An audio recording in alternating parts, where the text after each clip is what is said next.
یہ سروے بھی آپ کے سامنے ہے اور شازیہ سید کی آپ نے گفتگو بھی سن لی.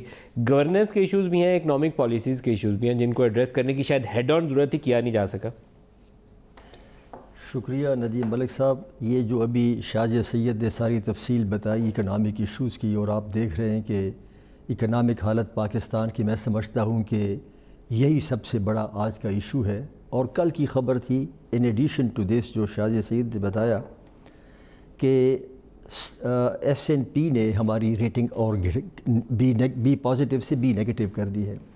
اور یہی وجہ تھی شاید کہ حکومت نے اس ضمنی بجٹ میں یہ دعویٰ کیا کہ ہم بزنس کانفیڈنس کو بڑھانے کے لیے کچھ اقدامات کر رہے ہیں, اور اس کے باوجود یہ رپورٹ آئی ہے کہ بزنس از ناٹ ہیپی.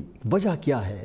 آپ نے درست کہا کہ وجہ میں سمجھتا ہوں ندیم ملک صاحب گورننس کے ایشوز ہیں. اور گورننس کا ایشو کیا ہے؟ وہ یہ ہے کہ جب ایک وزیر اعظم صاحب ابھی تک اپنے آپ کو اختلاف کا لیڈر سمجھتا ہو اور وہ کنٹینر سے نیچے نہ آئے, دس از a big issue.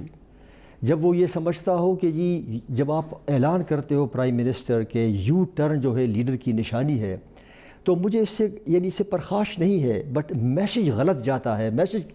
Message business کو یہ جاتا ہے کہ بھائی جب پرائم منسٹر کہتا ہے کہ یو ٹرن پالیسی میں تبدیلی آ سکتی ہے اور یہ لیڈر کی نشانی ہے, تو اگر میں بزنس مین ہوں ندیم ملک صاحب, میں کبھی ایسے وزیر اعظم کی بات پہ اعتبار کرنے سے کتراؤں گا. بیکاز جب وہ خود کہتا ہے کہ یو ٹرن لیڈرشپ کی نشانی ہے, دیٹ مینز کہ میں نے اگر ان کی باتوں پر اس کو سمجھا, اس پر یقین کیا, I can land into trouble.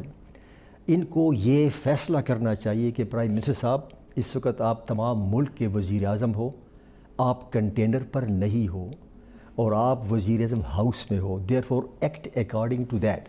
تو یہ گورننس کا پہلا ایشو. دوسرا یہ ہے ان کا ایشو کہ ڈائریکشن کوئی نہیں ہے.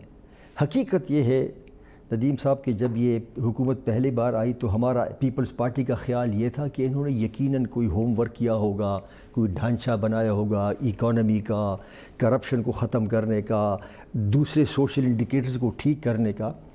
تو جب ان کی پہلی تقریر تھی ہم نے بڑے غور سے سنی, صرف میں نے نہیں, ہمارا ایک گروپ تھا پارٹی کا کہ سنے ذرا, and we were disappointed and shocked کہ کوئی ایسی بات اس میں نہیں تھی.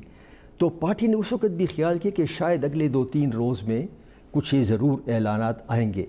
اینڈ آنیسٹلی آئی واز یعنی جسے کہتے ہیں نا کہ آدمی کو خوف آتا ہے کہ آج تک یہ پتہ نہیں چل سکا کہ آپ کا what is the direction you are taking, what is the direction. تیسرا چیز یہ ہے جی کہ اب تک انہوں نے جو کام کیے, جو آج بھی اناؤنس ہوا ہے کہ آپ نے صحت کارڈ کر دیا, اس سے پہلے آپ نے اعلان کیا کہ جی ہم نے بیرون ملک جو پیسہ پڑا ہے ہم نے 12 ممالک کے ساتھ معاہدے کر لیے. ندیم ملک صاحب میں تو پی ایم ایل این کا ترجمان تو نہیں ہوں اور مجھے تو ان کا ڈھنڈورا نہیں پیٹنا, لیکن فیکٹ یہ ہے کہ یہ جو صحت کارڈ ہے یہ ری ہیش ہے پرانے پرائم منسٹر کا ہیلتھ اسکیم کا, جس میں اس وقت کی خیبر پختونخوا حکومت نے شرکت نہیں کی کیونکہ وہ پی ٹی آئی کی گورنمنٹ تھی, اور شرکت اس لیے نہیں کی تھی کہ اس میں کچھ انشورنس کے لیے پیسے اس صوبے کو دینے پڑتے ہیں. انہوں نے کہا جی ہم اپنا کرتے ہیں, سو دے ڈڈ دیئر اون. تو یہ وہی پرائم منسٹر کا پروگرام ہے, میں ان کا ترجمان نہیں ہوں, لیکن جب میں یہ دیکھتا ہوں کہ آپ دوسرے کا کریڈٹ لے کر اس کو اپنا کریڈٹ بناتے ہو, دکھ ہوتا ہے.